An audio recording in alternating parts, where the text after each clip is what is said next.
Hello and welcome to the Retro Hour podcast, episode number 172, your weekly dose of retro gaming and technology news with me, Dan Wood. Me, Ravi Abbott. And me, Joe Fox. And my voice is finally recovering after the weekend in Manchester at Play Expo. What a weekend we had. It was non-stop, but I did actually come down with proper full-on man flu before we went. This was funny. When you came into the office, the organiser was like, "Is that really your voice? I thought you were joking." Everyone I saw on Saturday was like, "Oh, were you boys out having it large in Manchester last night?" I'm like, well, if your class getting in my Ghostbusters onesie and typing up the panels for today and going to bed at 9 o'clock at night as large, then no, we didn't at all. So you don't mind that if you have a big night out and you lose your voice in that, you've earned it. Yeah, yeah, of all the timings. But what a weekend it was. We made it through, and this weekend is kind of going to be probably the biggest show we've ever done. This is a blockbuster episode of the Retro Hour podcast.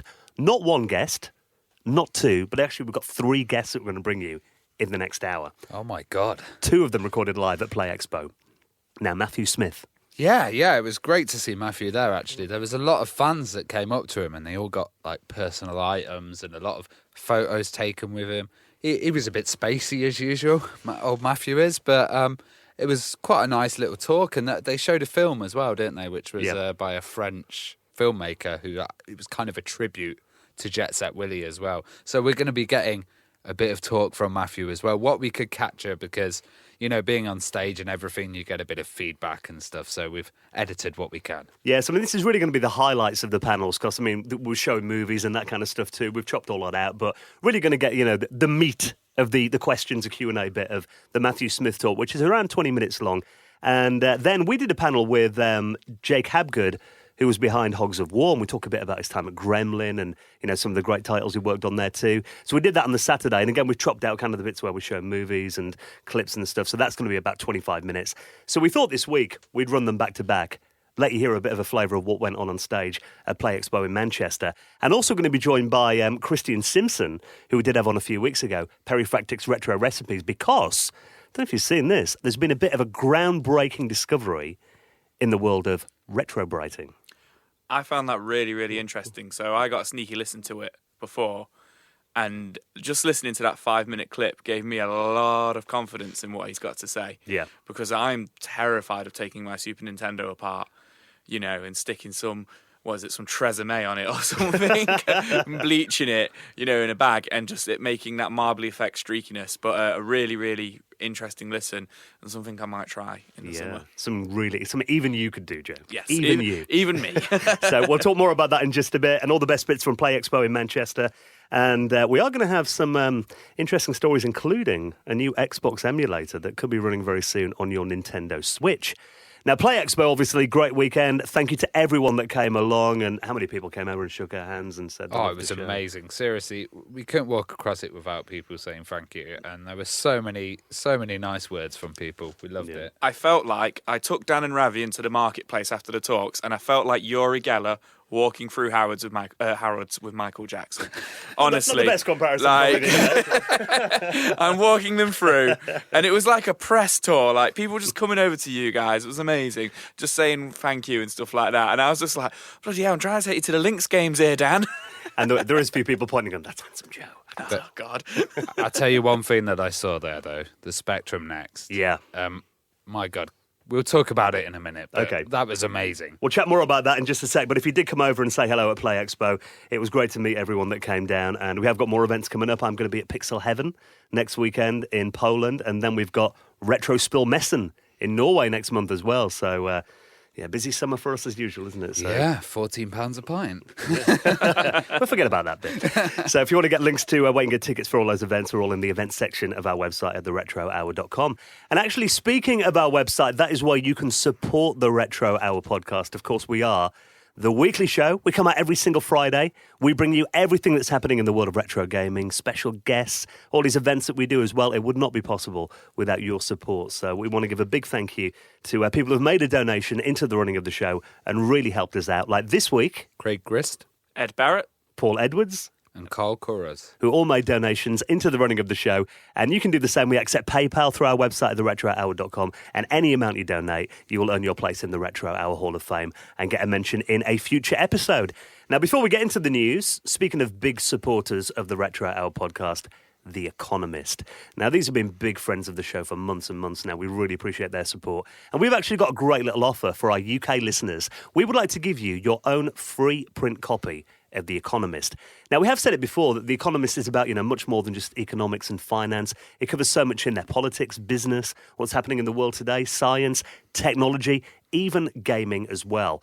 Now, Joe, I know you were checking out this article about the rise of modding recently in The Economist. Yeah, so I hadn't really got on board with this just yet, but Dan sent me some stuff over, and I actually got really involved with it and actually found some really interesting stuff in there about modding, not realising that games like Fortnite and PUBG and stuff like that came from modding communities, and actually modding has actually been present in gaming since the 90s, the early 90s, with, games like Quake actually being built with modding intended. And I never knew that, so that just blew me away, reading stuff like that in The Economist. Yeah, this whole kind of battle royale thing that's come out at the moment is all from the modding community, and that's like a whole new genre that's really taken over. Well, they're saying at the moment in school playgrounds, it's bigger than music, and it's like, the kids are really into that kind of stuff now. Yeah, absolutely. It's huge, people used to be into, remixing and stuff like that, but it's explaining there's now a bigger community in modding than there is in mixing music and stuff like that, which is amazing. And that is the kind of stuff that you can read about in The Economist now. They've been going over 170 years, so they're going to bring you news and intelligence that you can trust. And there's a broad range of topics in there as well. We would love you to have a look at The Economist for yourself. So all you have to do, if you'd like to get a free print copy of The Economist through your door, get your phone right now, text the word retro and send it to 78070. So text retro to 78070. We'll make sure you get a copy of The Economist delivered to you with our good friends from The Economist, the smart guide to the forces changing your world. So what do you think of the next? Oh, I think it's absolutely beautiful, and a lot of focus has been on the games. Now, what we got shown was the OS, and the OS is fantastic. You can choose all the different firmwares of Spectrum, so you can even get the Soviet Spectrums on there, which is insane, and load up that. But it also has all the little adapters that you'd have to buy before and have them all hanging off, all built in. Yeah. So it really saves a lot of time. It reads straight off USBs and micro SDs. Oh, beautiful. Well, the guy that was machine. showing us, he had USB keyboard plugged in. He's like, I don't like that rubber thing. But we actually saw the new case as well, didn't we? Oh, yeah, and the new keyboards, which were really nice. But some of the options that they do, you can play Atari sound through there. That they've got the sound chips working really well. The whole operating system is just beyond anything I've seen on the Spectrum. So this is a really fantastic project. And I think, those demo coders and those kind of guys, they're just going to enjoy this to push it, I think. Yeah, and I saw you, he said to me, keep the guy talking, I'm going to put it in my bag. I want to get two now. DJ with them, yeah. Hopefully there'll be in more people's hands very soon as well, because I know they've been so hard to get hold of, but it's understandable they're making a new platform from scratch. Yeah, and I think they're going to have around 10k users initially, which is a great start.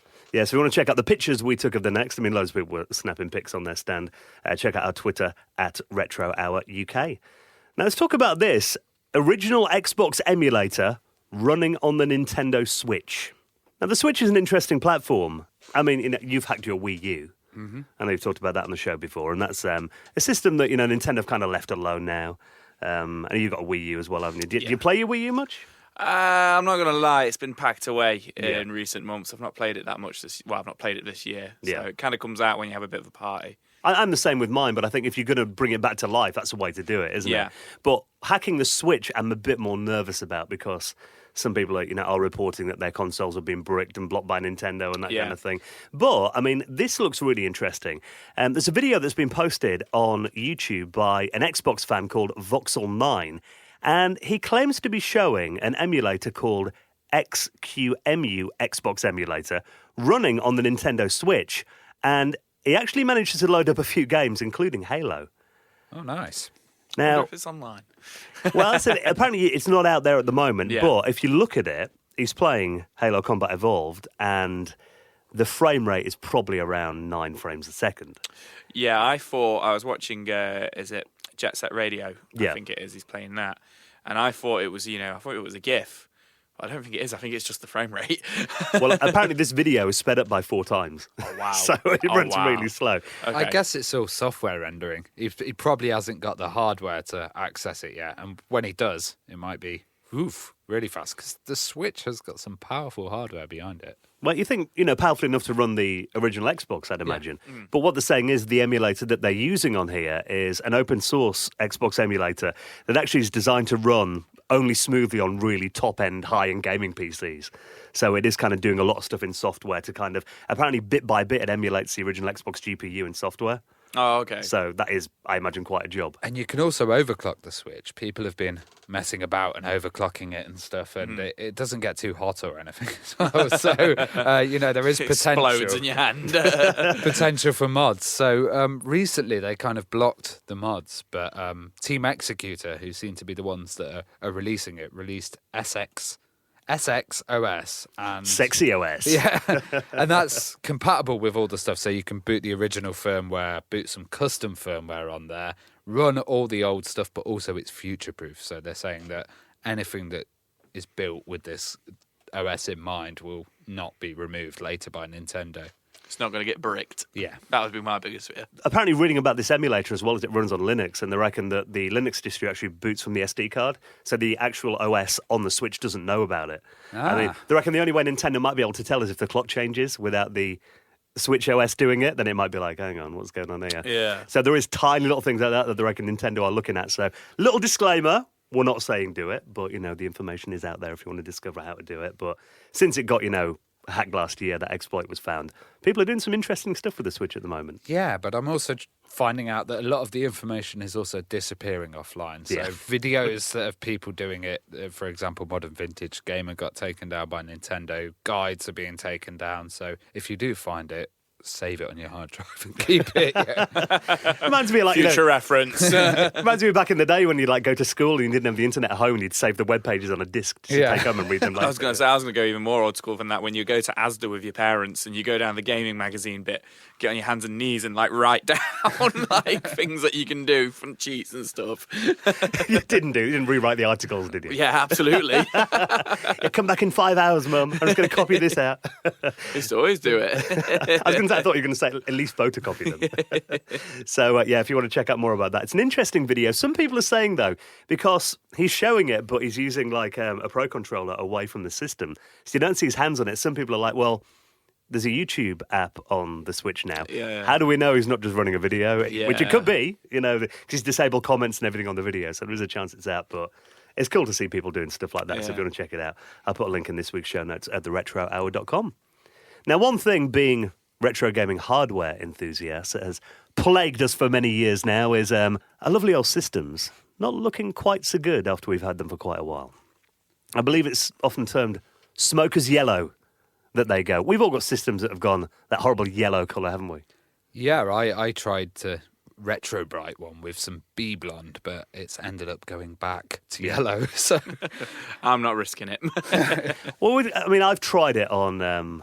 First thing I tried it on was actually an Amiga 3000 keyboard, which are quite rare, and it's got a bit marbly. I mean, it could have been worse. I tried it with the Dreamcast as well, and the same thing happened. It's all scaly and I think it's a foil I put over it. But the thing at the moment is there's lots of different methods of doing it, and they range from really complicated, stuff like peroxide formulas and heating systems and oxidizing agents, and you're turning your garage into something like a scene out of Breaking Bad to try and turn your SNES back to its original colour. But then, Ravi, I think you were the first person that told me about that, just using hair peroxide kind of stuff on it. It was Ravi who told me as well. Yeah, I remember you doing a video about that probably 10 years ago now. But now it turns out there could be, and I can't believe no one's even tried this before, an even simpler way of doing it that anyone could do. So I thought I'd invite back on this week a guy that we had on the show recently, actually one of our favourite guests of recent months, Christian Simpson, a.k.a. Perifractic's Retro Recipes. Now, you've made quite an interesting discovery, Christian. Hey, guys. So thanks for having me back on. So I'd seen a forum post, and it had claimed that you could retrobrite just using the sun. This was on a German forum.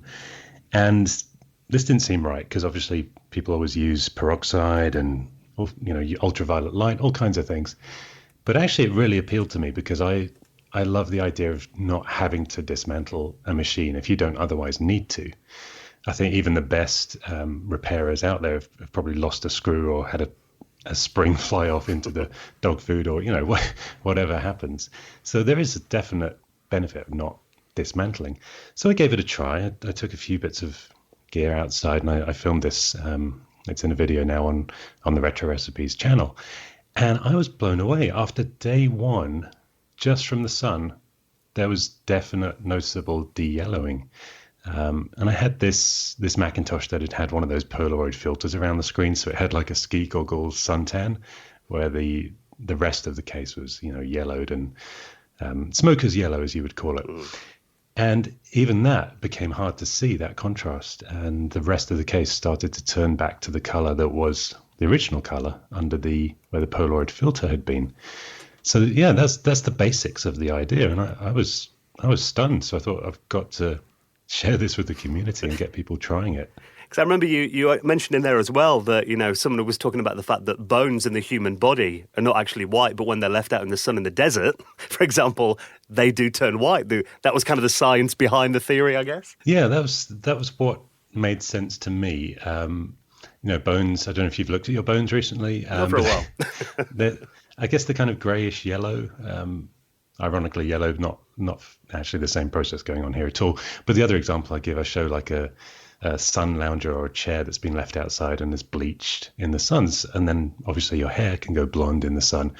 So those were the things that made me think, there may be some science behind this. So I enlisted the help of a couple of experts, and we got Dr. Richard Blair, PhD. He's from the Florida Space Faculty. And also James Pickett, PhD. And he'd worked for GE as a polymer yellowing expert for 30 years. So this is the guy who literally wrote the book. In fact, I put a link to the paper he wrote on plastic yellowing in the description of the video. And I presented them this. And initially, one of them said, this is contrary to everything we know about polymer behavior. So I thought, okay, this is never going to work.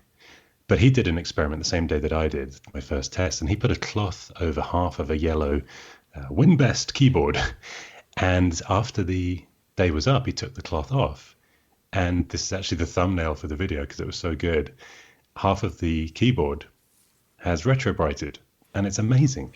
So he was blown away, and it's a little complex, but what I did was I put it into a nice kind of diagram in the video and explained what we think's going on. But the long and the short of it is that when your stuff's inside, it's getting diffused sunlight when it yellows, and it's also getting heat, just from the house, warmth, and fluorescent lighting can also play a factor. And I've actually had people comment saying, yes, the computer I had that yellowed the worst was in a room with a fluorescent light. Right. Or yes, I had a computer that was up in the attic. It got no sunlight, but a lot of warmth, and it went brown. So this actually was great because it ratified what we were presenting as the hypothesis. But when you put it outside in direct sunlight, it's getting a concentrated dose. It's not diffused UVA and UVB. It's pure UVA and B. Even through clouds, actually, this works. And what is happening is the plastic, if you sort of think of it as a seesaw effect, once it's yellowed, it's changed its state and it's kind of flipped the other way, and it's become sensitive to de-yellowing. So once it's flipped into that yellowed state and you stick it outside and it gets that much more concentrated dose, it's much more receptive to bleaching. So yeah, that's the basic hypothesis, and we're getting results now on Twitter from several people who are posting before and after photos from one day of testing. And I'm kind of retweeting them, and they're equally blown away by this. So it's really fun and really easy. So you say it can also be used through clouds, so it could be used in a place like England where we don't get that much sun. I was going to say, Christine's got the Californian sunshine. Yeah, it's not quite as nice as Nottingham. But yeah. I mean, ideally, if a really yellow machine, I'm thinking it's going to, and I'm still doing mine, but I think it's going to take a couple of weeks. And I know we only get about 4 days of summer in England, but even through cloud, actually, the test I did on day one, I show in the video, it was a cloudy day in Los Angeles. We actually had rain for one of my testing days. But yeah, it depends on the type of cloud. And this is why sometimes you burn when it's cloudy and you think you're safe from UV. And sometimes you don't burn, but it's actually different types of clouds filter UV in different ways. But generally speaking, you still get a decent dose coming through the clouds, yeah. I can already see Ravi now on the next bank holiday weekend with his Amiga 500 on the beach in Skegness, soaking up the rays. That is a breakthrough, though, Christian. And I mean, that just sounds so simple. So I'll put a link to your video in our show notes as well. People want to check it out. But that sounds like it could save a lot of hassle. I hope so. Yeah, I hope we can share it wide and get people restoring these beautiful machines with a little more ease and without losing bits in the process. Yeah, and if anyone has any positive results with it as well, drop us a tweet at Retro Hour UK, and we'll forward them on to you as well, Christian. Or negative results. Either way, I'm open. Cool. Thanks a lot for having me on, guys. And good luck with your, what I'm calling light brighting. Now, on Friday, when we arrived at Play Expo, obviously last week's episode had just come out where we had that big chat about, the fact that we didn't like Sonic the Hedgehog in the new movie.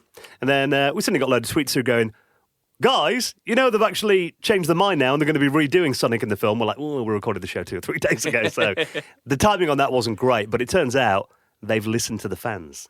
Yeah, so Dan messaged me the morning after recording to say, have you seen they've changed it? And I was like, when I first saw the tweet, with the picture of all the modded Sonic characters around it, I thought to myself it was fake, and I was just like, wait, what date is this? What's going on? Is this April Fool's? What's actually happening? Is this actually the guy who's directing the film who's tweeted this? And I had to double check it all, and yeah, amazingly, they've actually listened to the feedback, the criticism.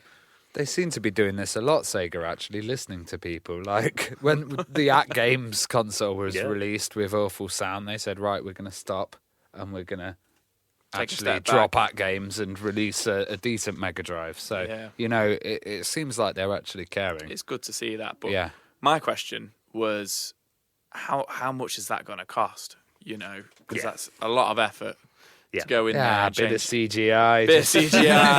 Change a couple of grand sorted. You'd imagine for a movie where the main character is CGI.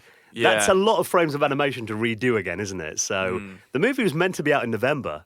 That's got to be tens or hundreds of thousands of frames. They're late for Christmas, won't they? I think it's going to be delayed till next year. I think now. Do you reckon? I reckon Christmas. Yeah, I think they'd want it out by then, and hopefully it will be. But it's Jeff Fowler who's the director of the film. He put a tweet out. He goes, "Thank you for the support and the criticism. The message is loud and clear. You aren't happy with the design and you want changes. It is going to happen. Everyone at Paramount and Sega are fully committed to making this character the best he can be." And like you said last week, Sonic deserves better. Yeah, absolutely. I feel sorry for him. I felt sorry for him when he came out. Now I feel sorry for the fact that they've scrapped that design. But he does. He deserves better. It's our boy.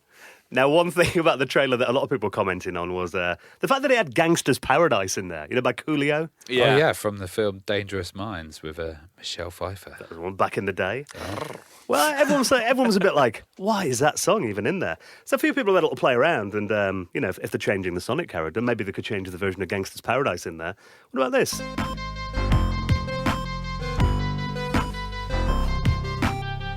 Like in this? Yeah. Yeah, it's all right. I'm trying to think what chip he's used. It sounds like the Yamaha. It's a Mega Drive. Yeah, Yamaha chip, yeah. It sounds like it would just be in the background of Sonic 2. Yeah. Well, they could have done the Stevie Wonder Pastime Paradise version. Yeah, this guy here is called Pakin the Heat. He's done Gangster's Paradise, Sega Genesis style. So they're saying if they're going to go the effort of reading the CGI, reading the soundtrack, I'm sure you'll license it to them. It's actually pretty cool. It does sound nice. So there you go, a little suggestion, Sega, if you're listening. So if you want to check out that video, we can hear the song in full. Everything else we talked about this week, you'll find it all in our show notes at theretrohour.com. Right then, let's get into our first chat live from the Retro Hour stage at Play Expo in Manchester over the weekend, where on Saturday morning, I was there with a very croaky voice.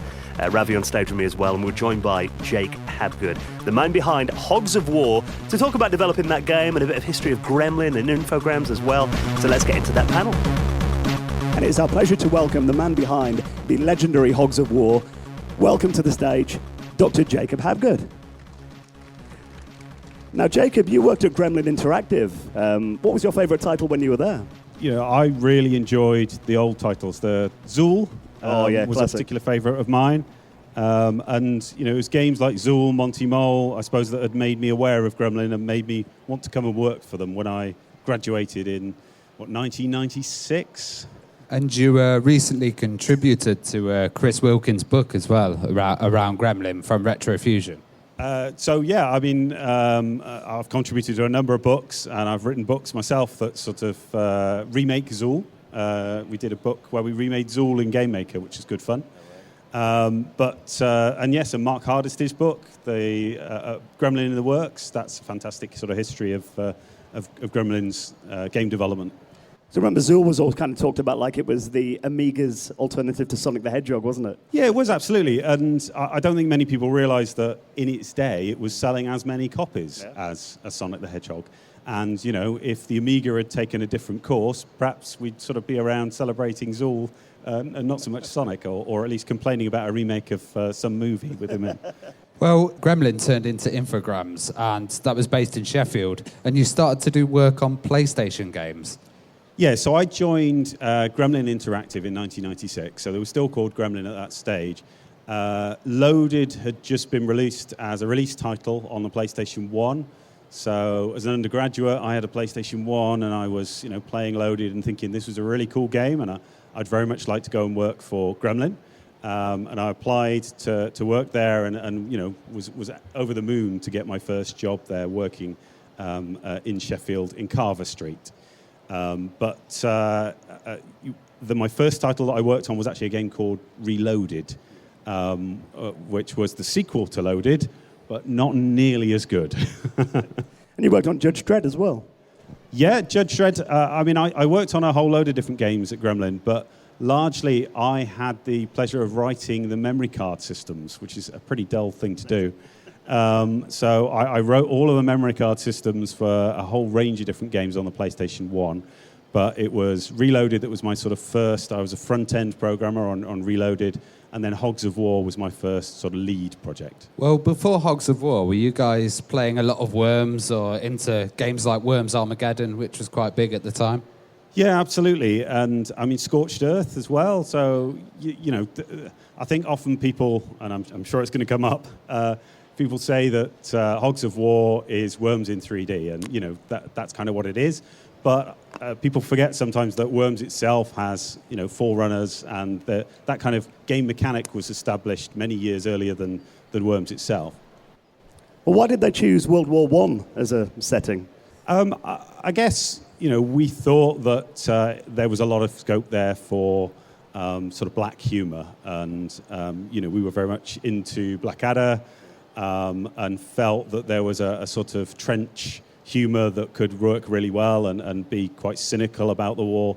And we liked that as a sort of setting for the game. Because Gremlin had that kind of feel of European gaming before with stuff like Zool, and this title felt very British with the kind of Blackadder connection and having Monty Python's theme tune as actually in the game. How did you get that licensed, or was it free to use? So the Monty Python theme tune is actually a historical piece of music, so it's completely out of copyright. So I actually put it in the game without any permission to begin with because I thought it fitted. And then when they saw it in marketing, they said, yeah, this is really good. And they were even more pleased when they realised they didn't have to pay any copyright. Well, how did the idea of pigs come around? Pigs of War, like Black Sabbath? No, I think Aid Carlos, the designer, probably, was more into that kind of thing. But the story goes, and I have to sort of say that Ian Stewart does dispute this. So Ian Stewart, the guy who set up Gremlin, the story goes that Ian Stewart went to see Babe, and in a marketing meeting after having seen Babe, he said, well, we really need to be making games about pigs. People like pigs. So, they were looking at what games were doing well in the charts in those days. And it was actually Command and Conquer, not Worms, that inspired Hogs of War. So the original concept, that we had a 2-page document written by Ed Carlos, who was the designer on Zool as well. It sort of sets out this idea for a game which is basically Command and Conquer with pigs. Well, I thought the level design was fantastic, and the way that it was kind of like a voxel landscape, but it seemed like Populous on a much larger chunk. How did you think of the designs and kind of come up with that stuff? The game engine itself was based around that landscape. Everything we were trying to do with it was give a very long view distance so that players could kind of have these sniper shots going all the way across the level. But the level designs themselves, I mean, were done by a number of artists over the course of the project, but it was really when Phil Wilson took over and sort of put those levels into shape. And Phil Wilson actually went on to be the producer on the original Crackdown. So, he sort of started creating levels for Hogs of War. And draw distance on the PlayStation then as well wasn't amazingly good, so it's good to have that yes, kind of range. It was a complete nightmare, and getting the performance out of the PlayStation 1. I know, even in its day, it didn't look that great, but the number of polygons we were throwing about, I have had some compliments from other programmers who've stuck it through a PlayStation 1 profiler and gone, wow, you were throwing some polygons at the system there. But yeah, as a result, it meant we had to restrict the number of polygons in the pigs, and the number of players on the level just to make that work. Were there any textures of levels that were not used in the final release then? Did it go through a lot of iterations? Oh, absolutely dozens. I mean, I think if I would attribute the game's final success to anything, it would be that sort of constant iteration that went on. So to give you a bit of background, I mean, we developed the game to a certain stage, but at that point, the game wasn't looking good. The pigs looked quite scary. Nobody liked them. The gameplay wasn't there at all. And it was all a bit hideous. I mean, we've got a bit of a clip of that. This is the front end as it was then. That was written... So the front-end programmer on Hogs of War went on to be the programmer of Worms 3D. So they poached him after that project, and he went on and worked on Worms as well. But once we get into the game, you'll kind of see it was really quite clunky. So the pigs are quite sort of human-like and tall, and they were using motion capture data to try and kind of shoehorn in. See lots of tearing problems in the user interface here. And it was pretty slow and hideous. So, I mean, at this point, the game really could not have existed. It was looked at by management, and they said, this isn't working, guys. Perhaps we should think about canning the project and doing something else. But the team really believed in the idea, and we said, well, no, give us a little bit longer. We'll strip it down, and we remade the game as what we called Cubes of War. So we took all the graphics out and replaced pigs with boxes and had boxes shooting other boxes across the level. And that gameplay prototype actually demonstrated that the game was fun to play. And we had a separate prototype where we sort of made the pigs look cuter as well. So it was only when we got those two things together that management said, yeah, okay, this has got some legs. But it was about that time that we were being taken over by Infogrames too. So this whole process, the legal process of being taken over by another company takes ages. So it was actually a great benefit to the project because we kept working, we kept making it better and better. And then eventually when our new French masters came and looked at it, they said, hey, this is really good fun. We like this game. So that timing really helped then? It really did, yeah. I mean, it wasn't great for Gremlin to be, the flotation on the stock market going wrong and being subject to a hostile takeover. But for Hogs of War, that actually gave us the extra development time to make it something that actually ultimately succeeded. And I guess when you got it to that level, was it easier to implement stuff like the random generation for levels, which added a lot of life to the game? Yeah. No, I mean, we got... once people believed in it again, and it was the multiplayer mode, not the single-player mode that really got people. We had some executives sort of come from Infogrames and play the game, and we could just hear from outside the room they were laughing themselves stupid. And interesting, the guy that came in and looked at it from Infogrames is a guy called Sean Millard, who is now the creative director at Suma Digital in Sheffield. But he really loved the game, and we got backing then to carry on and invest more time. But also, they were willing to invest money in marketing. And that's how we led on to getting Rick Mail involved. Well, also kind of having that multiplayer aspect, we've talked to lots of developers, and as soon as that comes into the office, development slows down because everybody's sat there playing the game. Was there a lot of that going on? There was, but it happened in the evening.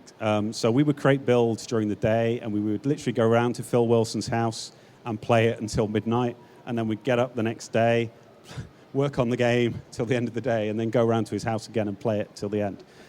So there was just this whole period of just obsessively playing and altering the game and making it better and better. And Phil was pretty ruthless. You know, if a level wasn't working, it was just canned and it got thrown out. So, and that's always a sign of a good game when you actually want to play it yourselves, I guess. Yeah, no, and I did enjoy playing it, and you know, it's still fun to a degree. I mean, I think, you know, it's quite hard to find TVs these days that you can plug a SCART cable into, where it doesn't look quite grainy. But yeah. Well, you mentioned that Rick Mail as well was involved. How did that happen then? So we had a bit of discussion. Once Infogrames were invested in the idea again, they said, well, look, we're really interested in getting some comedians involved. They had some French comedians, whose name I forget, unfortunately. But they wanted them to do the voiceovers for the games. And they said, well, you know, was there an English comedian that we could use for the UK version? You know, I actually wanted Stephen Fry, so that was my first bid. But the marketing people sort of, you know, put out messages and they came up with Rick Mail. So I mean, it was fantastic. You know, we were all in the same, you know, Blackadder world. So that was great. Yeah, we've got a clip, haven't we, of Rick Mail? Yeah, let's have a look at Rick doing the voiceovers then. It may well be an innocent and topical chat between comrades. But no, resist the temptation of disclosure. Loose lips sink ships. The enemy is everywhere. The entire war effort depends on keeping secrets under wraps, such as the Mark 13 multi-winged fighter. Oh, great secret. Top scientists have just completed this state-of-the-art prototype that could determine the outcome of the air war. Look at it. Oh, the Germans will never find out. Thanks to you. Gonna underline the gag. But the Germans will never find out so long as you keep this a secret. Good work, lads. Good work. Don't tell the wife. Currently available. They're just talking about some of my delivery of the lines. This is how it works. If you're a young person, think you're becoming an actor, don't become an actor, because it's my work. I've got friends. Some of them are tall, and many of them are ex-drug dealers. If you think of becoming an actor and you and I are up for the same audition, you are not going to get the part, but that's the top of your problems. You may not be able to walk again. You may be blinded. Anything could happen. Not just to you, to your loved ones as well. Don't become an actor. It's my work. I don't think I've seen that last bit. But having, like, Lord Flashheart involved in the game, that must have been incredible, was it? No, I mean, he was incredible for the game. And, you know, that is often what people sort of remember so fondly about the game is Rick Mail's quips. But, I mean, a lot of voiceover was done by Mark Silk as well, so a professional voiceover artist. But no, it was brilliant to have him in there. I was very disappointed that I didn't actually get to meet him, though. I had a seat in the car to go to the recording where he was doing it, but unfortunately I was trumped by a marketing executive. Perhaps it's because I voted for Stephen Fry, I don't know. Well, what about, you know, from the people you did work with, who did work with Rick, how did they describe working with him on the game? I mean, they said it was brilliant. You know, I was trying to close my ears, but no. I mean, Aid Carlos was the designer, was a big character himself. So I think they probably had a complete riot when they got together. And he did a lot of voice work on there. So he did the announcer. He did nearly every individual pig's voice as well.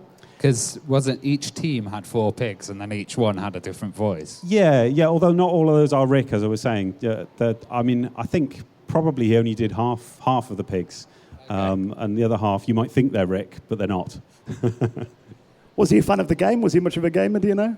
I don't believe he had played it. I mean, you know, this was gaming wasn't quite as mainstream back then. I think, you know, I'd like to think.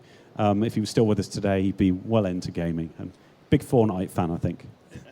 Do you think the game would be able to come out at the moment with the kind of stereotyping and somewhat risky names that some of the characters have?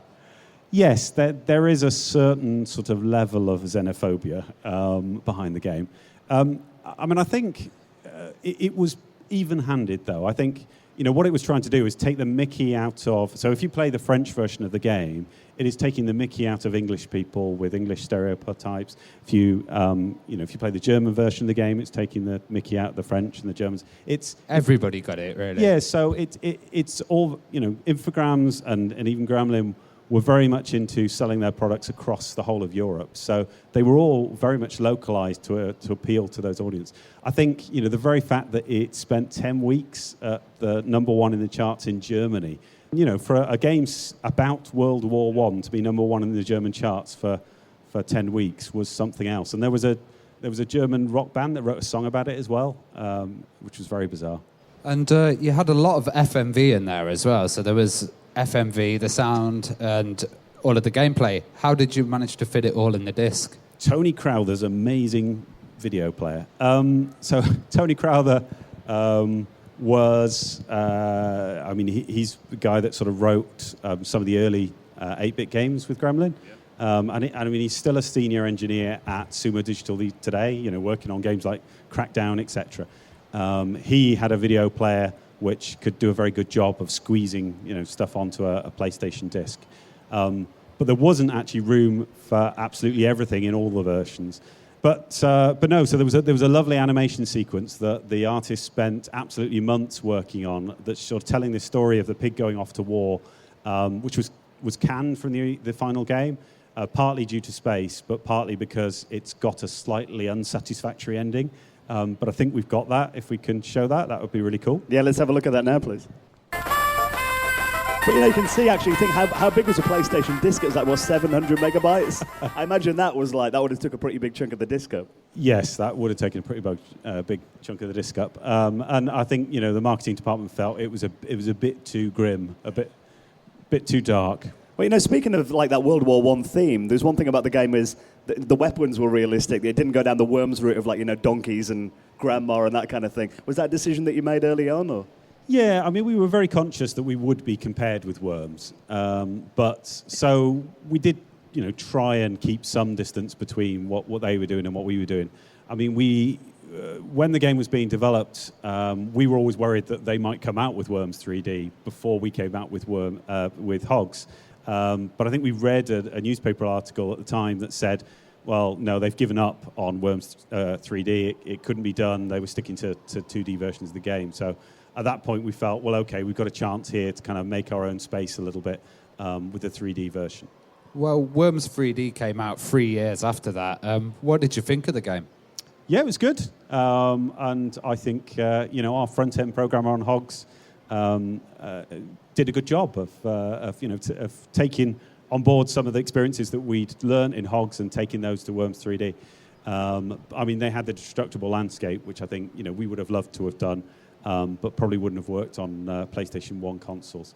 But it's Paul Tapper was the programmer, and yeah, he went to work for Team 17 subsequently and worked on those games.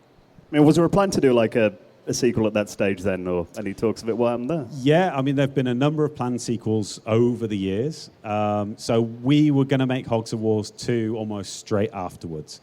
But surprise, surprise, they found that the game didn't really sell well in America. Basically, they said, well, it's a very quirky British sense of humor. Americans didn't really get it. And at that point, that was a really huge chunk of the console market. So Infogrames didn't feel they could invest in a game that was only going to sell in Europe, even if it sold really well in Europe. Well, it began on the PlayStation 1, but it's now on Steam and also on the PlayStation Network, which is kind of testament to how good a game it was. Do you think we'd see any remastered versions or any future ports of Hogs of War? Well, you never know. When I left the industry and Infogrames was closing down, I knew I was going to academia. I knew I was going to be doing teaching. So I got their permission at that point to take the resources from the games I've worked on with me for my teaching. So I've been using Hogs of War in my teaching for the best part of a decade. But bizarrely, it's not been until this year that a group of students have actually completely taken the game apart. So they've managed to get the level format working, and they've actually got it running on a PlayStation 4. So they've got the original PlayStation 1 code all running on the PlayStation 4. They're starting to write a renderer working for it. And if they can get the kind of pig animation working, then we would actually have a version that would work. At the moment, it's just a student project, but it's looking very promising. Yeah, student projects go. That's a pretty cool one. Yeah, no, it really is. And they've done some incredible work to actually get there. I mean, you forget the PlayStation 1 architecture had no floating point. And, you know, to take that to a sort of 64-bit modern architecture is actually quite a challenge. And many things break, particularly when you're taking code that was written by, young people themselves back 20 years ago. What do you think of the recent kind of like retro interest in like these classic titles? Did you ever think that, you know, like 2 decades on, people would still be talking about the game and interested?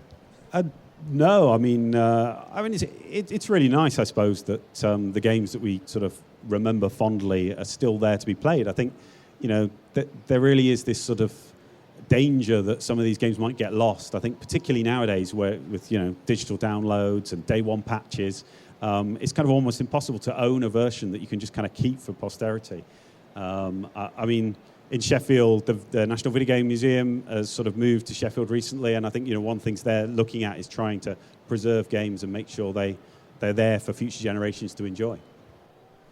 Well, we have got a few minutes if anyone's got any questions you'd like to ask. There's one down the front there, Ravi. Do you want to run down? First off, now, you more or less answered half of my questions already I was going to ask, but on the secret clip, the one where we actually get to see the pig leave for the war, I've actually seen that on most versions. I mean, I've actually unlocked it on my version. I've still got a copy of Hogs of War, which I'll let you decide. Thank you, Jake. But there's actually a code where you can actually see a cut-down version of the pig going to war. When I saw it, I didn't really actually feel disturbed. I just laughed my socks off. But were you actually aware that they actually managed to cut that version into the game, like as a secret code or something? Yes, I did it and didn't tell them. Oh, and one last question. Why can't we play as the legendary pigs, for God's sake? It was really unfair. There were certain. Are you talking about the ones that were cut out? So the enemy plays legendary pigs, don't they? Yeah, but you don't get to do them. Yeah, I mean there were sort of certain tiers of the hierarchy that we planned for, but we didn't have enough weapons to justify. So they kind of got cut out of the game because there wasn't enough difference between the lower ranks and the next rank up. Just one of those things. Wasn't enough time. Wasn't enough content. Yeah, but one of them is called Jakeski. So that's. Hi there. My question is, if you were going to do a sequel to Hogs of War, how would you have expanded on the game mechanics? So the sequel that was planned by Infogrames was called Hogs of War 2, The Buns of Navarone. And I have the design document. I mean, it was going to be much more character-based. So the idea was it was kind of a bit like Dirty Dozen. So these were kind of pigs that were taken out of prison to perform this kind of death-defying mission.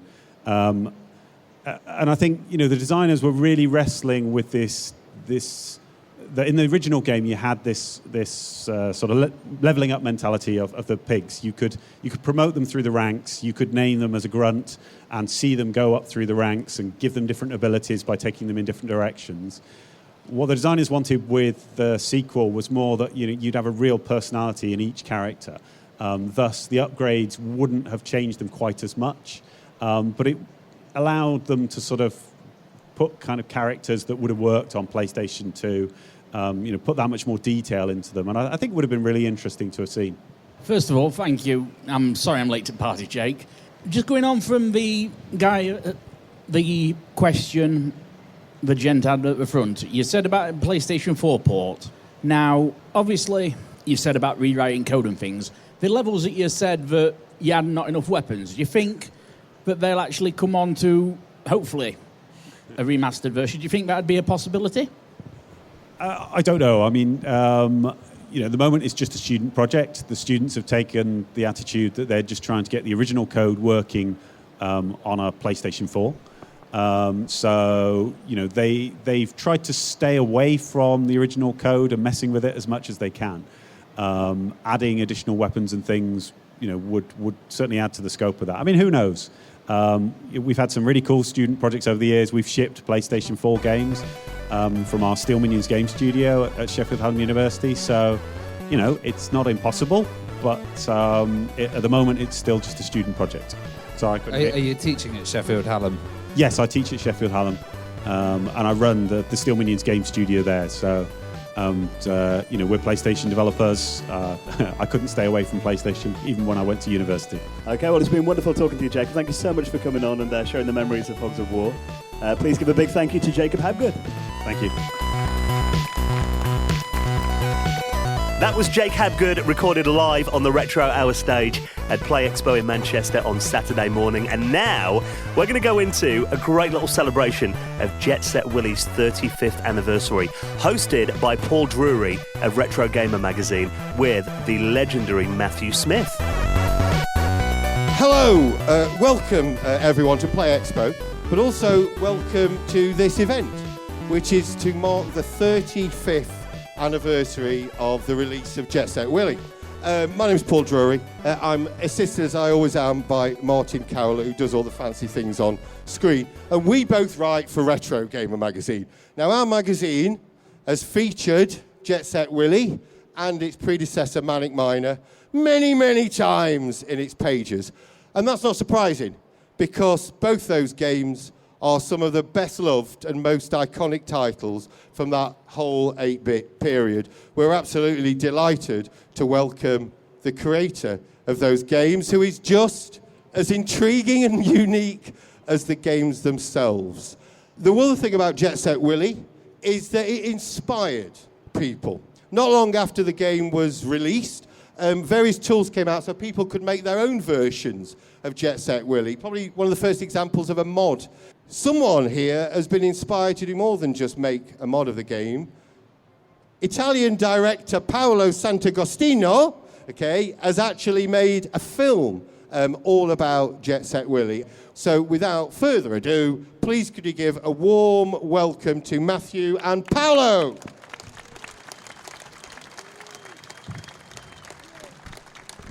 Right, so just to kick us off, Paolo, I'm going to start with you.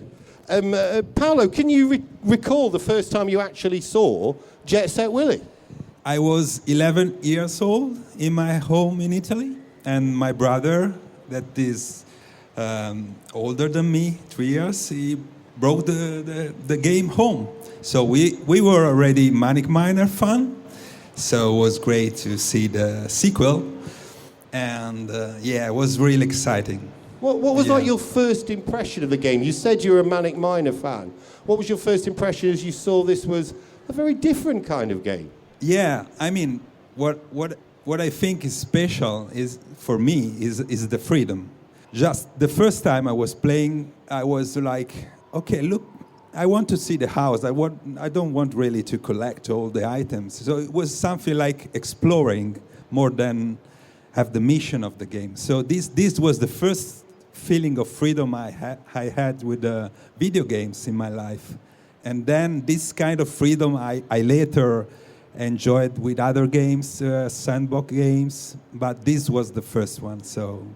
You mentioned that you wanted to explore the house. Yes. So does that mean that you made a map of the game? Was that kind of part of what you enjoyed? Yes, that was the great thing, because we just started to draw maps, and it was incredible, because, I don't think this analogic drawing maps is still something that children can do now. Maybe, I hope so, but back the time was really great. I mean, it was something artistic that you make your drawings and you try to making a map. Of course, there was no internet or nothing, so you have to do it, and that was great. I wonder, sticking with that theme of maps, is that the kind of inspiration for you to eventually go on and make this film, to kind of show the scale of the game, which you don't always have that sense when you're just playing a single screen? That was the starting point, because when I bought the mobile version of Jet Set Willie, and then I said, okay, I want to start make again a map, because I didn't finish at the time. And then I say, okay, maybe I can try, to build a living map with a computer. And that was the starting point from the movie. So are you telling me that you never actually finished Jet Set Willie back in the day? Yeah, I never finished the map as well. Yeah, you weren't alone. You weren't alone on that one. Right. And perhaps on that note, I'll come to the man that created the game.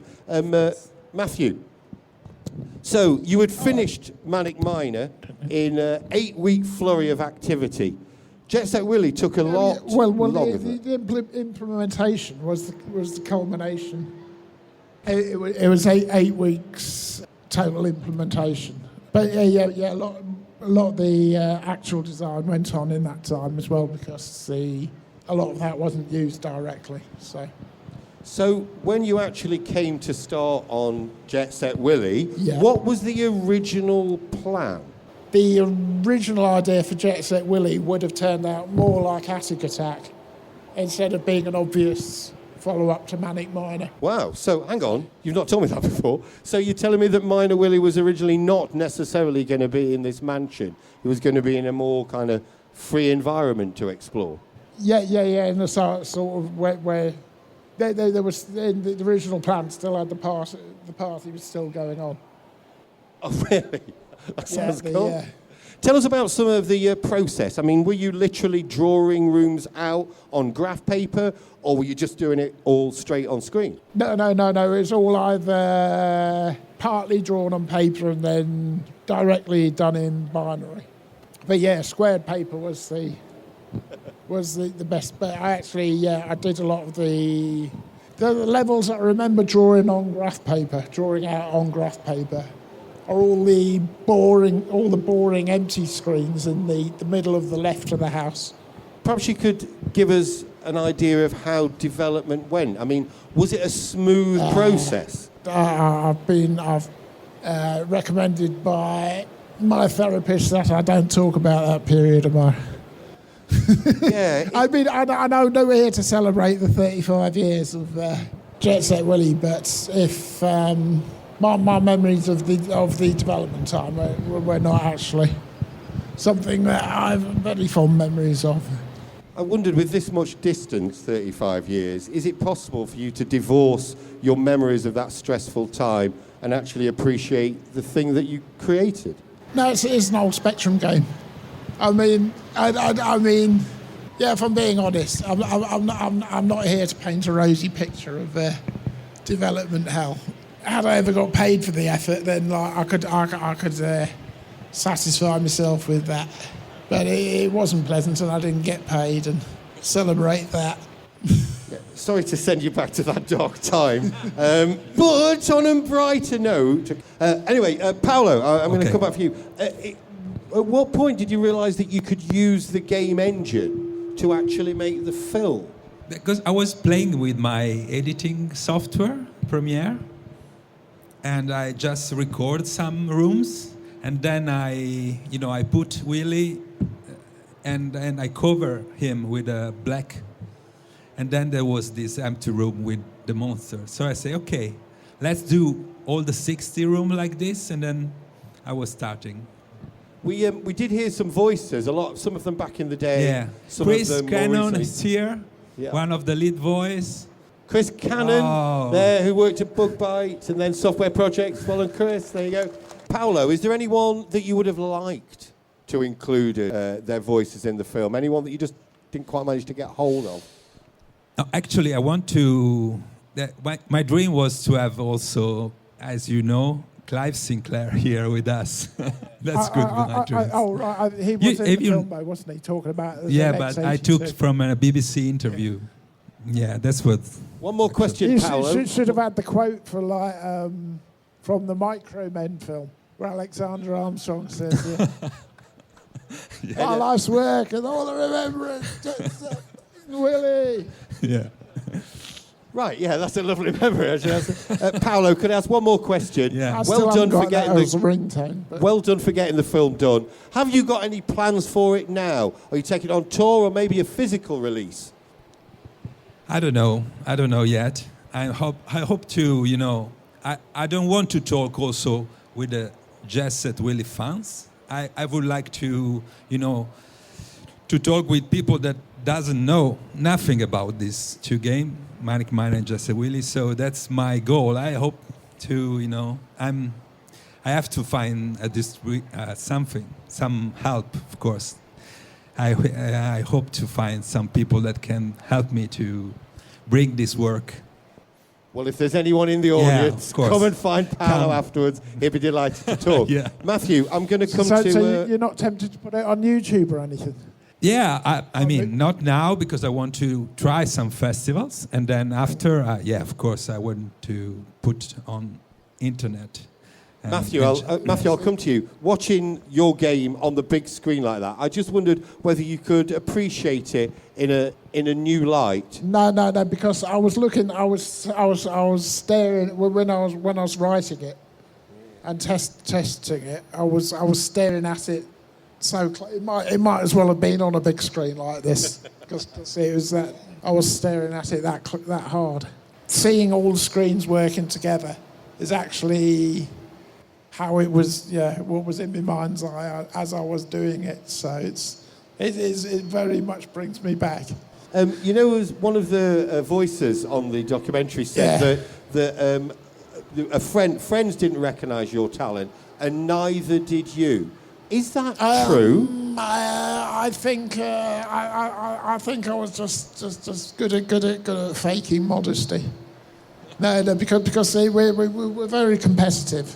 We'd show each other the game we wrote the night before, and then say, "Oh well, tomorrow I'll bring something better," and we'd bring a.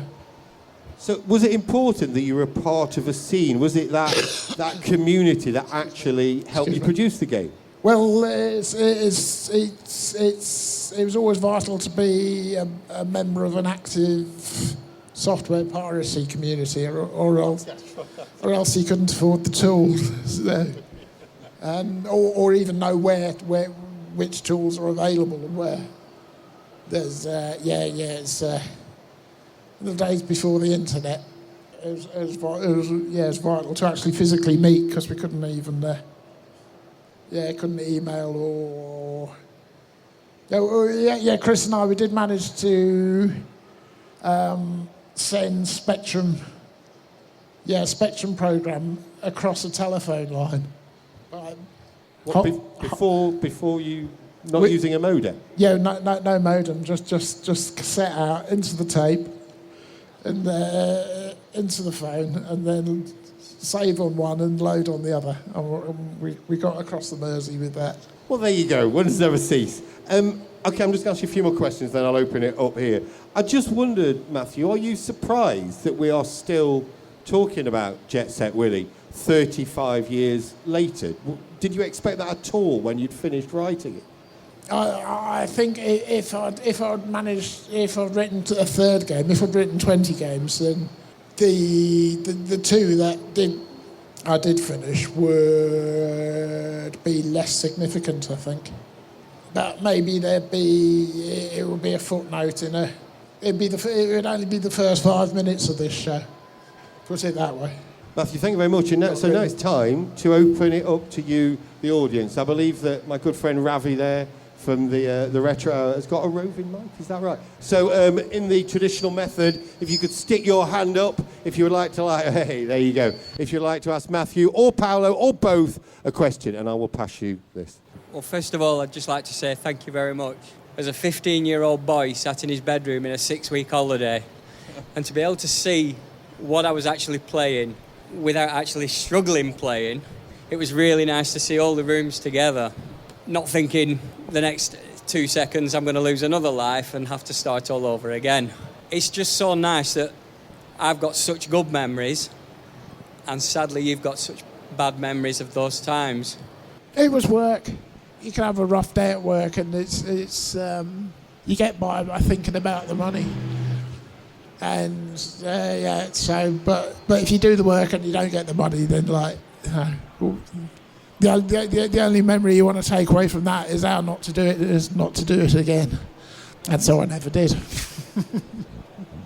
Right, Matthew, really interesting. Earlier you said that Jet Set Willy was some old Spectrum game, right? Who's talking now? I can't. Oh, right. But it's an old Spectrum game in just the same way that the Mona Lisa is an old painting of a woman, right? Yeah. So remember that. So I just wondered, do you still play games? And if you do, what do you play? When I'm avoiding work for 10 minutes, I'll play Spider Solitaire. With four seats out to make it a proper challenge. And when I want to kill an hour, I go back and play the same map I play all the time on Age of Mythology. Well, refining the same exact strategy I played 1,000 times before. I'm a gamer. Yes. I like to play some indie games I like. still a bit of Grand Theft Auto series, a bit of, because but most I had like this year when I was working on this, I was playing all my really old games, also arcade games, and just to. While I was working on this, I was I'm trying to remember that time, So I played all the games of the 80s. That was really olden age. I never go back and play Spectrum games. Really? Yeah. There were a few Spectrum games worth getting into, like School Days. If we're fair, most Spectrum games were better on the Commodore and the Atari and whatever. You're losing the audience, Matthew. Let's get to the question quickly. Come and have a go. You love it, Elite, right? The Elite game, you love it? BBC Micro, yeah. Yeah. Best version. My question's directly to Matt. I'm the author of the Atari conversion of Manic Miner. I thought it would be good for the game actually to come full circle back to the Atari, the platform that inspired it in the first place. Are you Shahid? No. I have met Shahid actually, but no, I'm not. You famously wrote the game on a TRS-80 after instability. I just wondered, being a programmer, where you actually got the hardware knowledge to create the interface that you used. Well, I actually got into computers via electronics. I had a soldering arm before I had a computer. It was out of necessity. I mean, it's very hard to keep a computer running without some amount of electronics work back then. There was going to be a third one, wasn't there? Well, yeah, and a fourth and a fifth. The original plan was to write 2 or 3 a year. And what happened? I didn't have enough money to write. Since I made some bad business agreements and I couldn't afford to carry on after Jet Set Willy. I just wondered, the copy protection code sheet, that's sort of almost taken a life of its own, as you can see. How did that come about? Because that was sort of a kind of revolutionary thing at the time. We copied it from some American companies doing it first. And it's never going to stop anyone determined. It's just like... But it's fun knowing that there's kids who sit and write and copying it all out in longhand. Hello, pleasure to meet you, Matthew. Cheers. Thanks for inspiring lots of games programmers over the years. May I just quickly ask whether you intend on extending Jet Set Willy type game to the ZX Spectrum next, and if not, can you be convinced? I have a game that I've dug up that I'm developing. I was thinking of actually, as a challenge, actually porting it to the original, to an actual Spectrum, and I'm keeping in mind to keep it compatible with the limitations. But at the moment, I'm going to have to do some sort of fundraising before I even get much further than that, because there's all the things, the costs of development. They say, oh, well, you've got a computer, that's all you need. And there's never that's all you need. There's always, like, your mouse breaks and you've got to replace it. And, if you haven't got an income, if you're just running down on savings and capital, then it's even like you're faced with a choice. You either know you've got enough to finish development, that would be ideal, or you have to decide you'll get by somehow, even though you can't actually see a clear path. And this is the final question. Hello, Matt, and thank you for gracing us with your presence today. I was on the team that did the Sam Coupe version of Manic Miner, so obviously I've always been a big fan of your work. Now, there were a few leaked images. I didn't give the source code to anyone. Did you have to start from scratch? We started from scratch. Didn't you disassemble it at least? Well, I took apart your original work using the Spectrum plus D interface at the time, but it was my talented friend that did all the donkey work. I just had to help create another 40 levels for the game. As a quick question, one of the other people touched on, which of the planned sequels to Jet Set would you have preferred to have seen released next? All of them. By Christmas. We're seeing some leaked pictures of Megatree and so on. I mean, that looked fascinating. Was that one if you ever had the opportunity to go, that would be probably your first choice, or one of the other ideas? No. We were sort of embryonic planning stage when that project got cancelled. Yeah. We were just thrown together. They said those three like drinking, so let's stick them all somewhere where they can like bounce ideas off each other and stop disrupting the office. But then after a while they decided they pulled. I wasn't in charge of the process of the software project, so I think Jet Set Willy only got finished because I had most of the work done before we started software projects, if I'm honest. Okay, thanks everyone, and I'm also stunned with how many people in the room have had some kind of involvement with Jet Set Willy.